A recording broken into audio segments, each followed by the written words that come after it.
আপনারা দেখছেন বাংলা এগিয়ে। Kolkata 20th May 2025. The 31st standing of Daibodho, Bound by Duty by Noihati Mratyojon, directed by Aditya Banerjee, was successfully held on 20th May at Madhusudan Moncho to a packed auditorium. The emotional charged and socially resonant production captivate graced the event with their esteemed presence. Veteran actor Partho Bhumik delivered a moving and layered performance as the father, embodying the complexities of the love and duty with quiet strength and emotional depth. Debjani Singh's portraying the mother as drew heartfelt appreciations for her complaining presence of stage.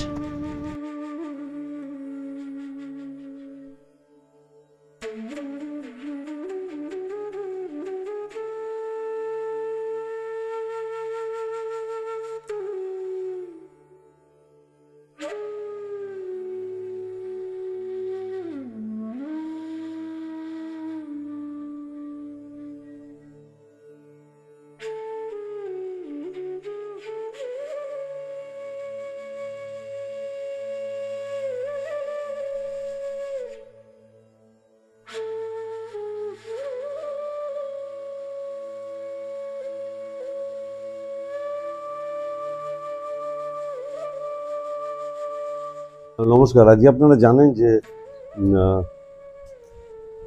Swami Vivekananda university থেকে ওরা এর আগেও আমাকে অনেকবার ডেকেছে, যেহেতু ওটা আমার ব্যারাকপুর লোকসভার অন্তর্গত।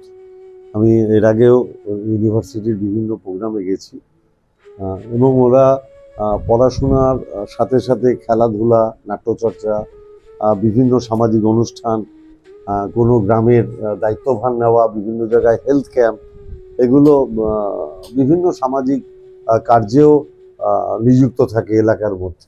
স্বাভাবিকভাবে ব্যারাকপুর লোকসভার সাংসদ হিসেবে ওনাদের অনেক সামাজিক কাজে আমি পার্টিসিপেটও করি।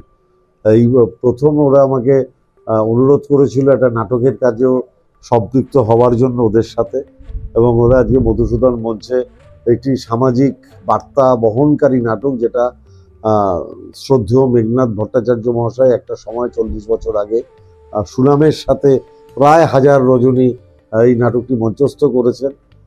সেটির নাটককার চন্দন সেন আমায় অনুরোধ করেছিলেন যে আজকের প্রেক্ষাপটে সেই সামাজিক বার্তাটা বহন করার জন্য। আমি স্বামী বিবেকানন্দ ইউনিভার্সিটির বিশেষ অনুরোধে আজকে মধুসূদন মঞ্চে নাটকটা করছি। আপনাদের সবাইকে আমার আন্তরিক আবেদন যে আপনারা নাটকটা দেখুন এবং যে সামাজিক বার্তায় নাটকটি বহন করছে সেটি সবার কাছে পৌঁছে দিন। যে সামাজিক সম্পর্ক, ব্যবহারিক সম্পর্ক অনেক সময় রক্তের সম্পর্ক থেকেও বড় হয়ে দাঁড়ায়। দেখা যায় যে কেউ বিপদে পড়লে পরিবারের কেউ হয়তো পাশে দাঁড়ালো না, কিন্তু বাইরের এমন একটা মানুষ এসে পাশে দাঁড়ালো, তখন তাকেই সবচেয়ে বেশি নিকট আত্মীয় বলে মনে হয়। আমার আজকের এই নাটকটি চন্দন সেনের সেই বার্তাই বহন করে। যারা এসছেন নাট্য ব্যক্তিত্বরা, তাদের জন্য আমি অত্যন্ত ভয়ে রয়েছি। তাদের সামনে কোনো নাটক প্রযোজনা মঞ্চস্থ করা এটা অত্যন্ত পাওয়ার বিষয়। আমার এই বয়সে তাদের মতো স্বনামধন্য ব্যক্তিত্বরা যদি আমার নাটকটি দেখেন, আমি অত্যন্ত কৃতজ্ঞ এবং তাদের কাছে চিরকাল আমি ঋণী হয়ে থাকবো। আর আজকের নাটকের যে মূল কথা, যেটা আপনার দেওয়ার জন্য যেটা এসছে দর্শকদের, আপনার মনে হয় কি একটা মেসেজ যেতে পারে আজকে, যেটার জন্য আপনার ভালো লাগা নির্বাচন? হ্যাঁ, চন্দন সেনকে বেছে নাও। হ্যাঁ, এবং দেখুন সম্পর্কটা, এই নাটকের যে মূল বিষয়বস্তু হচ্ছে সম্পর্ক। একটা সম্পর্ক কিন্তু চিরস্থায়ী, সেটা যে ক্ষেত্রেই হোক না কেন। বাবার সাথে মেয়ের সম্পর্ক, সেটা যদি নিজের বাবা নাও হয়, এবং সেক্ষেত্রে সম্পর্কটাই মূল্যবান।